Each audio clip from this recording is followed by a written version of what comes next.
Okay, we go to our last class of the presentation. So I introduced the 4 hazards and the basic principles for our view. Then we'll tell you how to protect yourself by using some safety policies and safety equipment. I think the training of this class is for the laboratory safety policy. Then the co-workers and the people in your laboratory know where's the risk and how to protect yourself. Then you need to use the appropriate safety equipment and tools to protect yourself in different situations. For example, like for chemical reagents, the safety goggles and lab coats is workable to protect yourself from the chemical reagents. And you already know the gloves is not good for the rotating machine operation. So the shields may be used for the radiation operation, etc. So you need to use the appropriate safety equipment to protect you from different situations. Okay. So as I mentioned, personal protection, the most important one is don't walk alone. And I know if you are urgent to finish your experiment, you want to work 24 hours a day to finish your essay and your experiment. But don't walk alone, usually at midnight in the laboratory. At least let your co-workers know what you are doing. Okay. So use the PPEs, is the personal protective equipment. We call it PPEs to protect you from the face, eyes, to your hands and feet, and even your bodies. To choose the appropriate PPEs for your experiments. Here, I don't think we have. Okay, maybe the video is introduced much more detail. It's usually it is from the same companies in England. So I think the PPEs.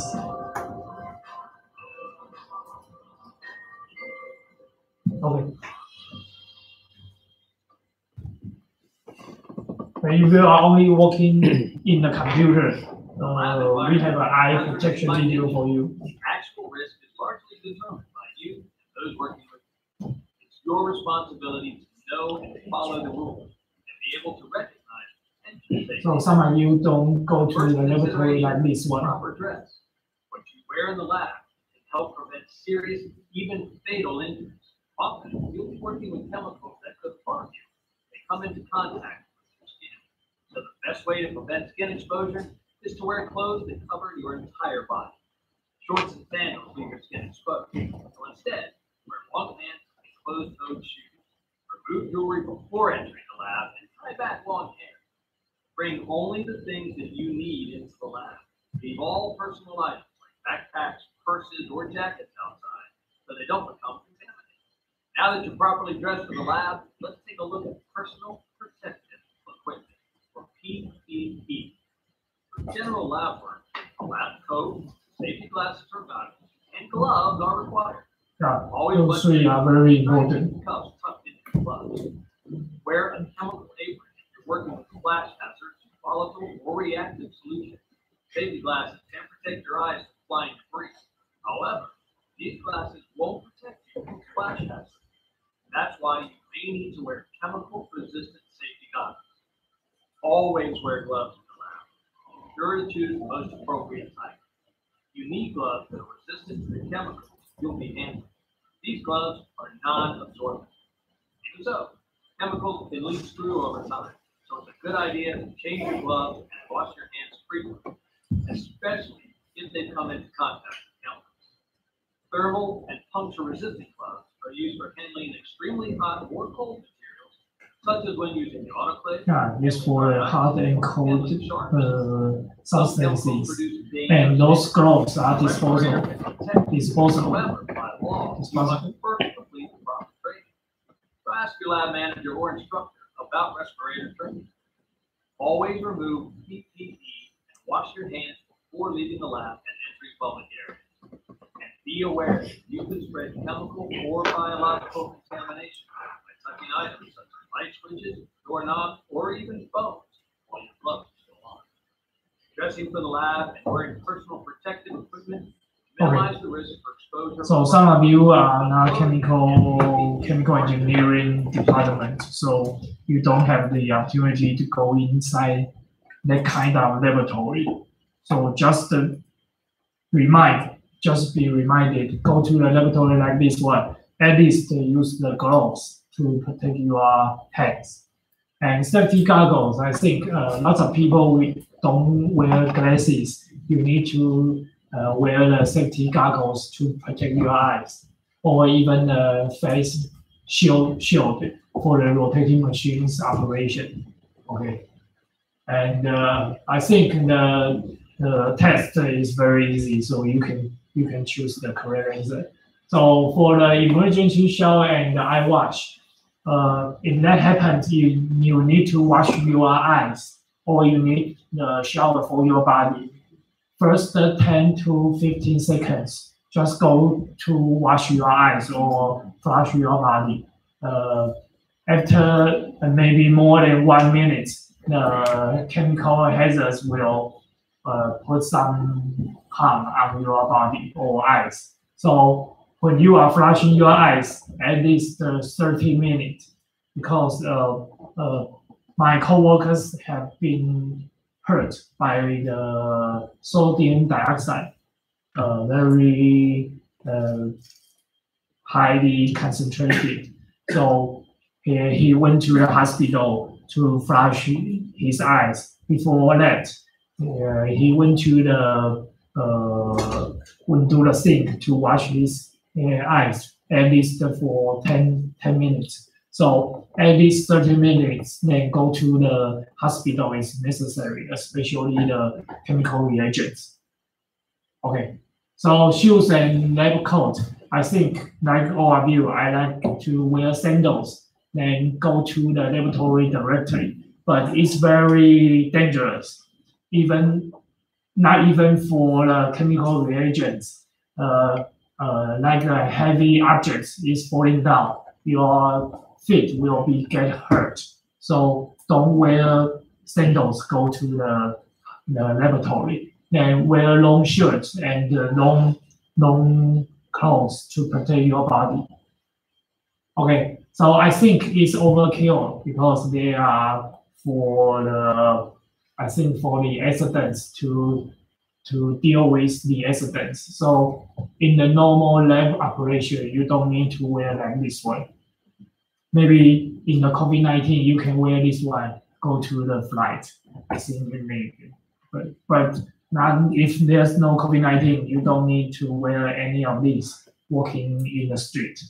Okay, so long hairs is very dangerous, not only in the laboratory, in the rotating machines, factories is very dangerous. So your hair may be caught fire or get caught by the rotating machines. So be aware of your long hair and tidy it up. Okay. So use the safety gloves to protect your eyes. Then they are disposable. So use them once or during your operation. If it's broken, replace a new one. It's very cheap. So if you think it's necessary to replace a new one, then dispose of that. And be aware to wash your hands. Okay. So lots of safety gloves, so you can choose which one is appropriate for your operation. Okay. So lots of plastic or rubber types safety gloves. Then the fume hood. I think lots of chemical operating laboratory have the fume hood. So fume hood like this one is not appropriate because lots of reagents are put inside the fume hood, so the air flow is not smoothly. So make sure the hood is on. Turn on the light, turn on the power of the fume hood when you are operating. Then never allow your head to enter the plane of the hood opening here. Occasionally, you will put your head inside to make sure the light is on or off. But otherwise, do not allow your head inside the plate. Then keep the sash. This one is the sash. Keep the sash below your face. If you are operating, just put the sash below your head. Then just put your hands inside the fume hood is enough. So don't keep unused chemicals inside the fume hood. I think lots of laboratories are like this one. Your co-workers or your classmates put all the reagents inside the fume hood because it is very convenient for the next experiment. But it's not very good for co-workers to operate another experiment. So remove the reagents if not used. Okay. For the respiratory protect, I think you can choose appropriate one. I think the N95 is enough for the normal operation. Even now for the COVID-19, you use the normal mask is enough for the experiment. This one is maybe overkill. Okay, so you can see lots of types for the respirators to, I think, to filter different particles. So the efficiency of filtration is very good, or maybe 99 or 95. I think 95 is too much for the normal operation. 95 is enough. Okay, so it's teach you how to use the respirators appropriately. Okay, so in different situations, you use different respirators to protect yourself. Then I think I need to skip this one. It's about chemical handling. So in this video, they will show you if the chemical reagents reacted, explosive or spills of the reagents will be happened, and how you to protect yourself. Okay, and I will show you this one. And I think lots of you just working on the computers, and nowadays you use your cell phones to deal with everything. So it's very important for your eyes, and your eyes are not replaceable. So it's videos for your eyes health.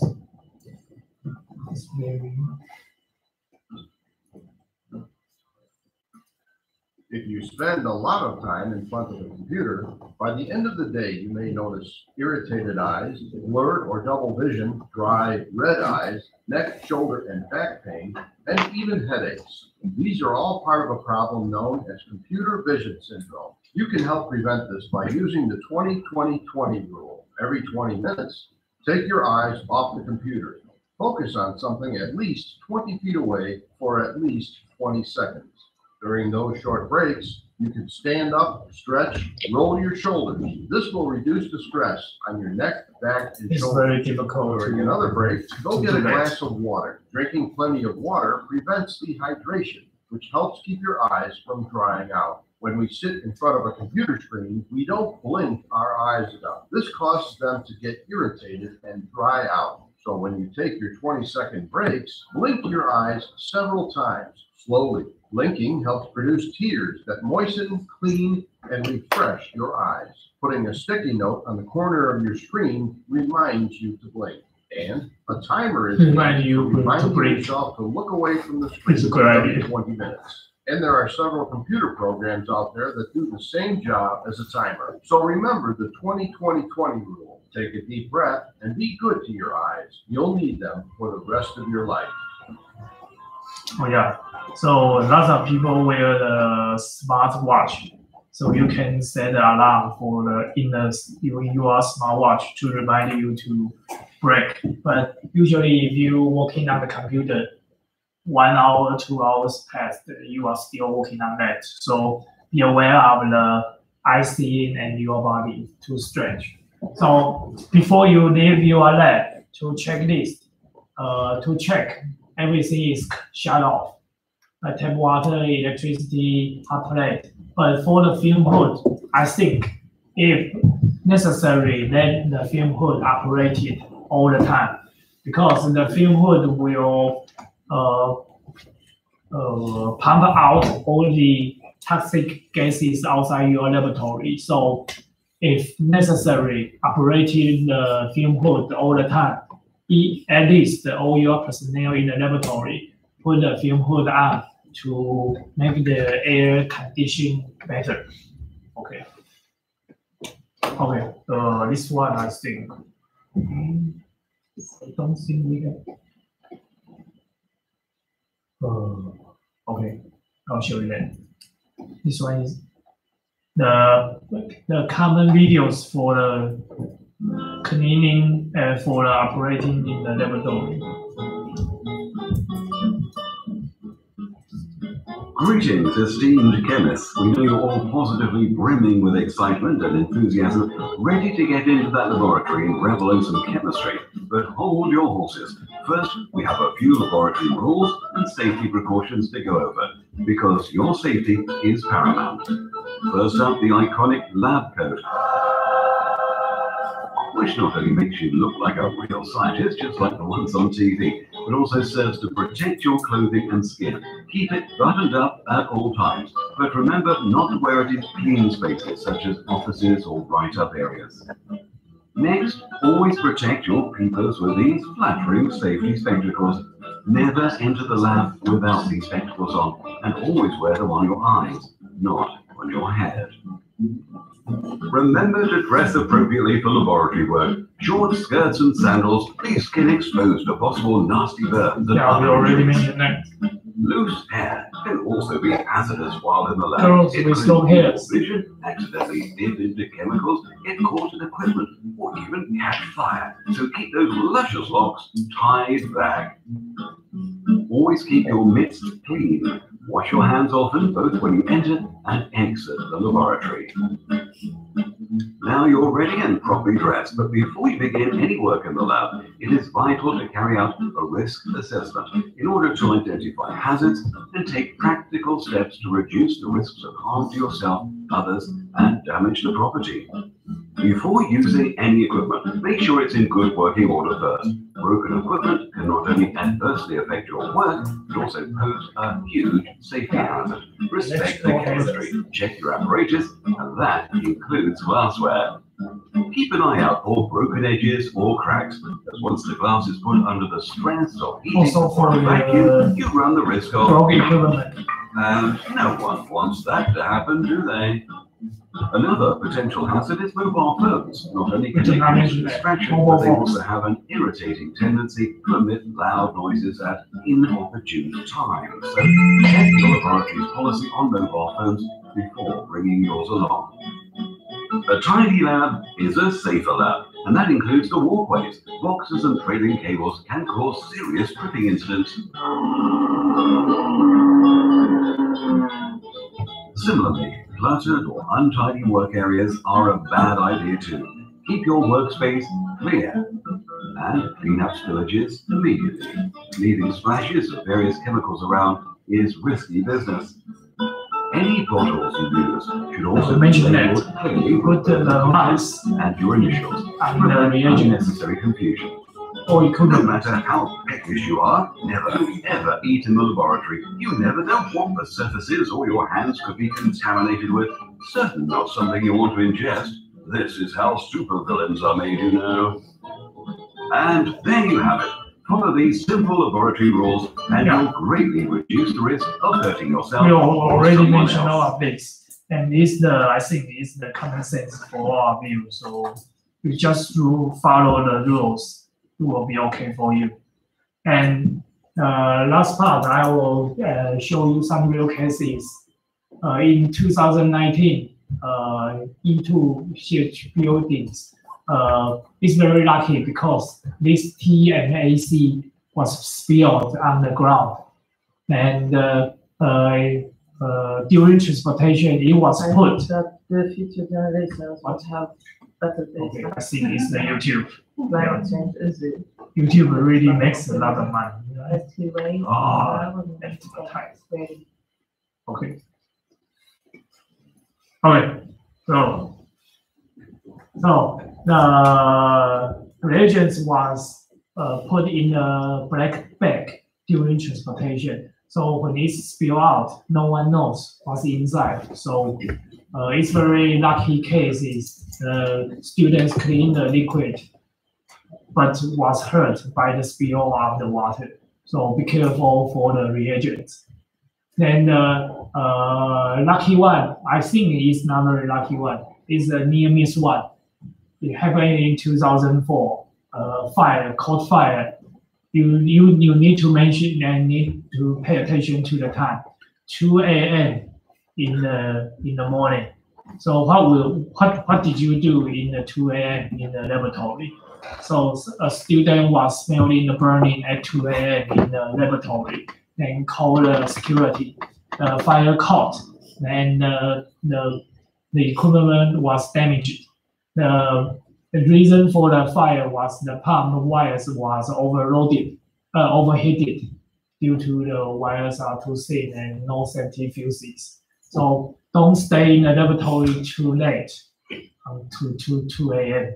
Everyone is sleeping, so do not stay in so late in the laboratory.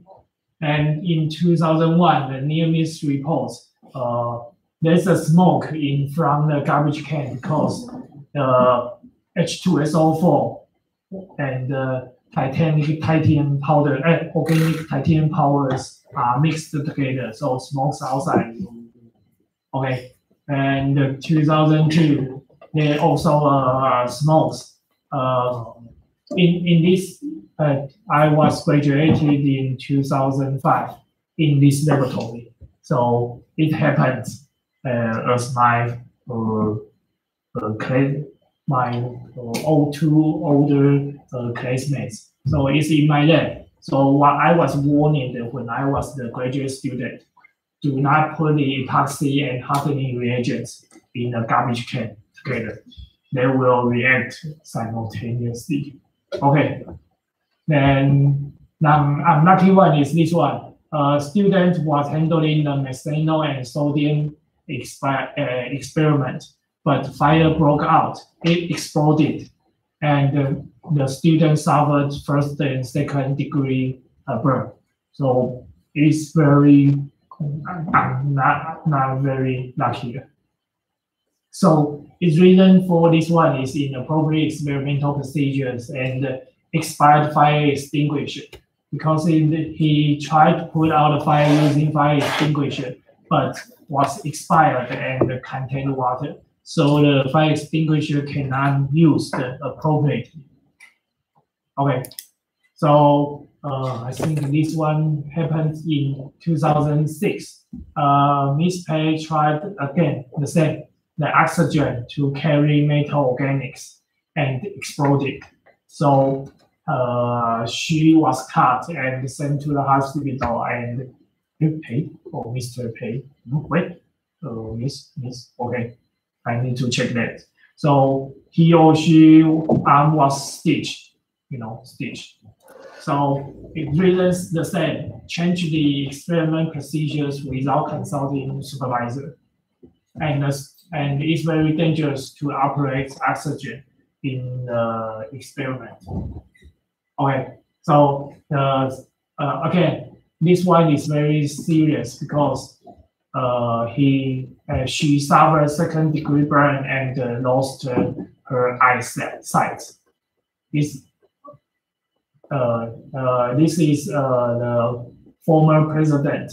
When this situation happened, the president go to the hospital to to cheer her up, to stay healthy. But I think no one wants this to happen because her eye was seriously damaged. Okay. Okay, so the same. 2 of his fingers were cut off when operating the rolling machines in 2000.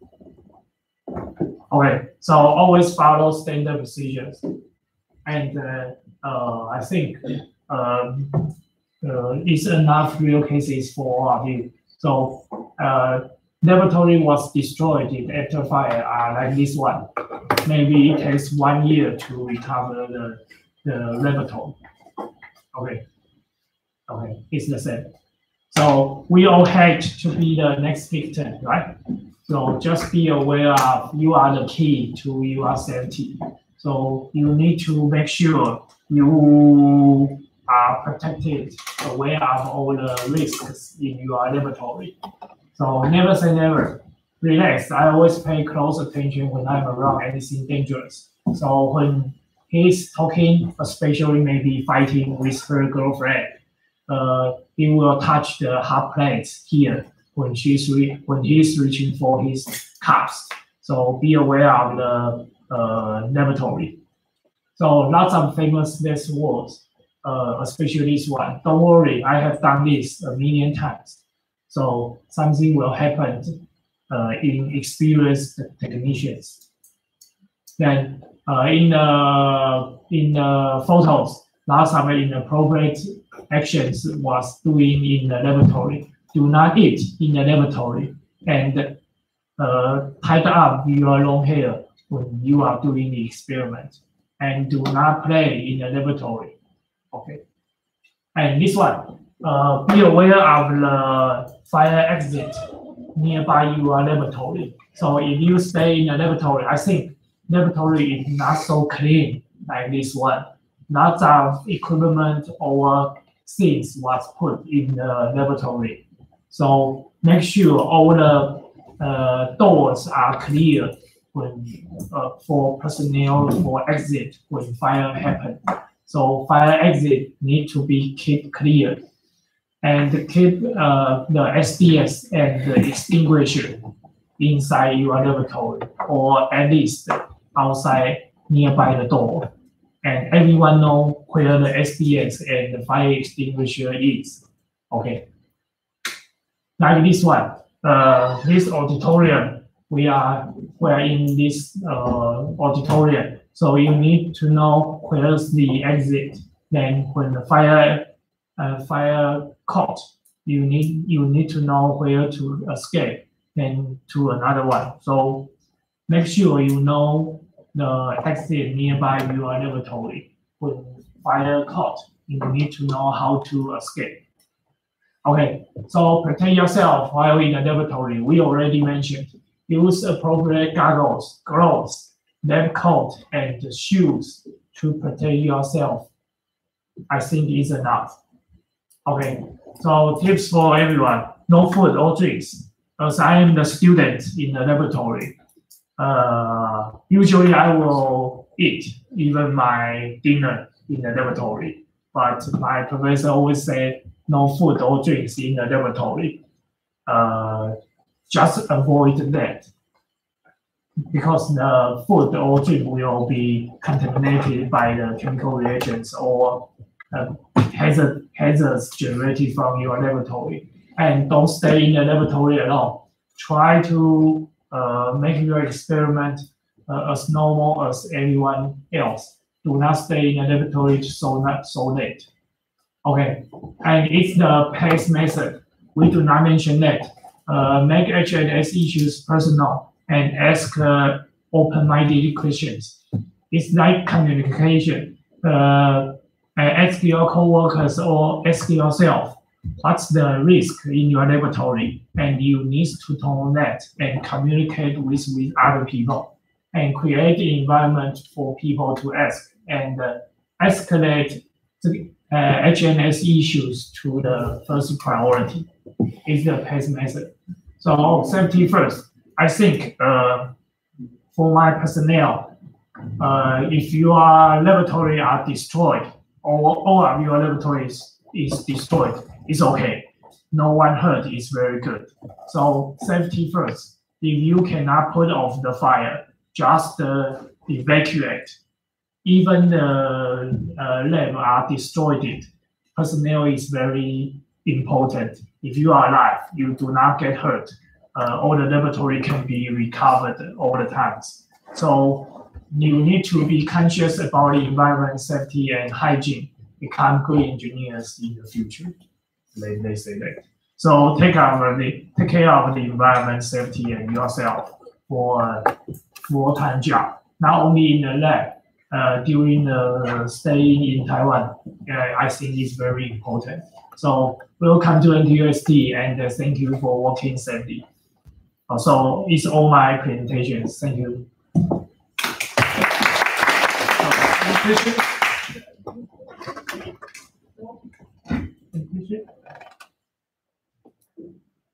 Okay, so we have the CPI and AED videos. I think you can find that a lot in the YouTube. So maybe if you're interested, you can go there. So no questions? Then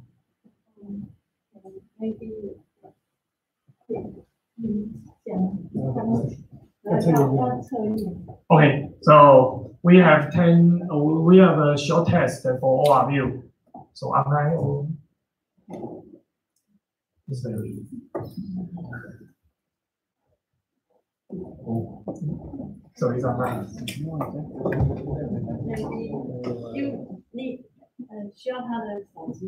So you use your cell phone to scan the QR code, then you can have the test. If you have any question on the test, you can ask me. If you have the question for all above is correct, it's correct.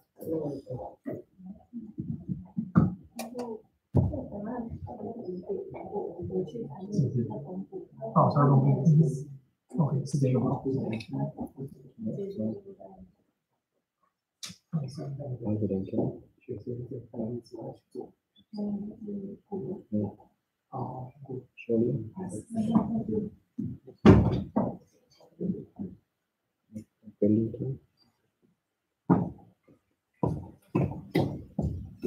？If options is all above is correct, is correct.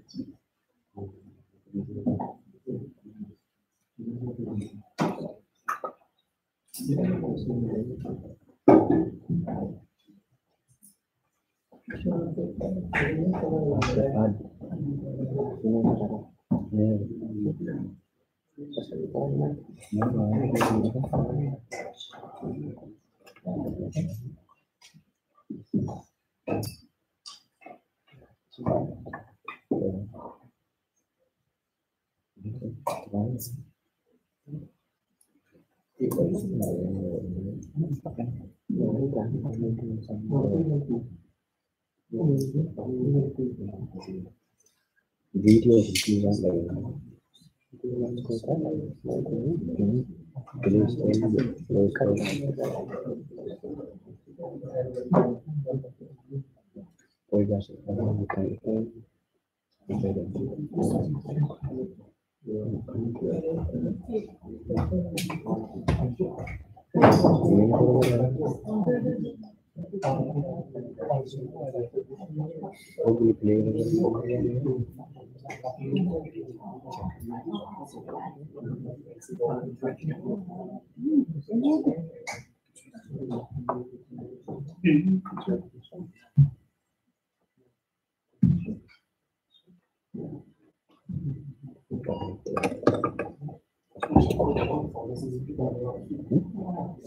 मेरे गाड़ी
Sebelumnya benar-benar semua kan ya?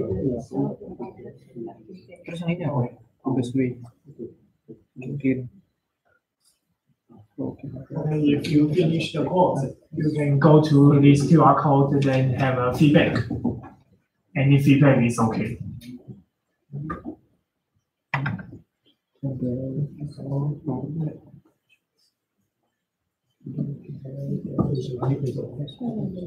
So if you finish the course and the class is end, so you are dismissed.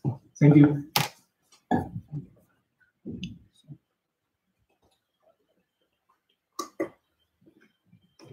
Hey.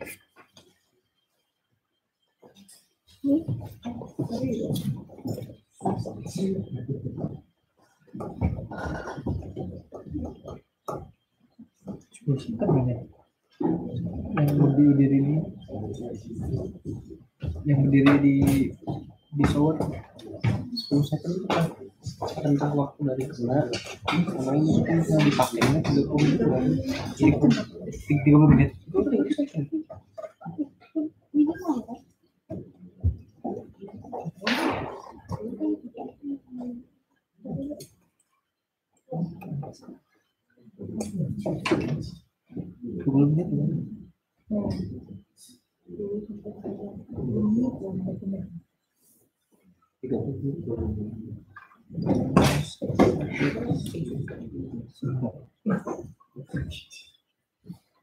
Proses kan ya? Proses. Bukan kawas. Kampasnya apa? Kawas itu yang halus. Hancur bukan kawan.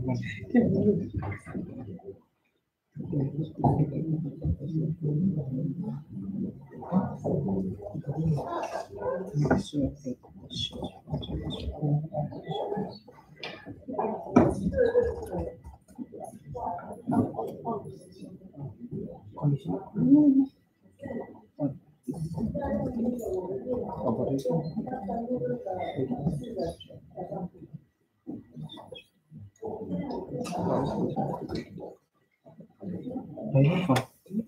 Yang untuk dua ya? Yang ya uang kan? Tiga. Ini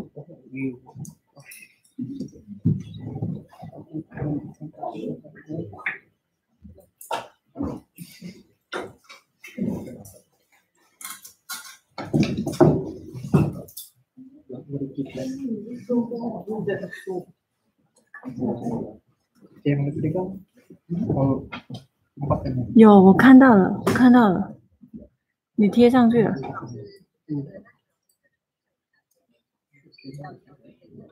哦。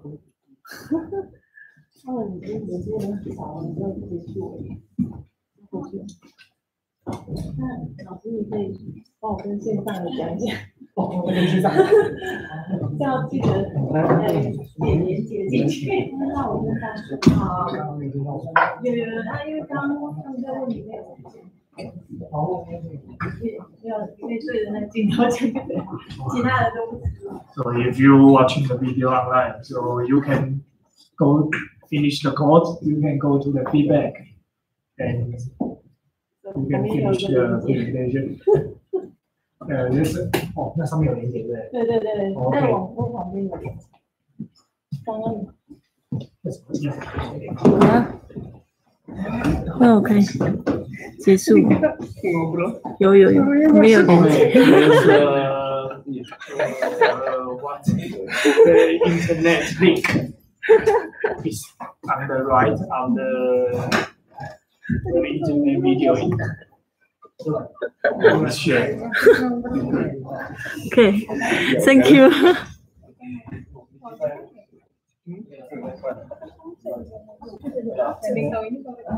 Iya. Iya.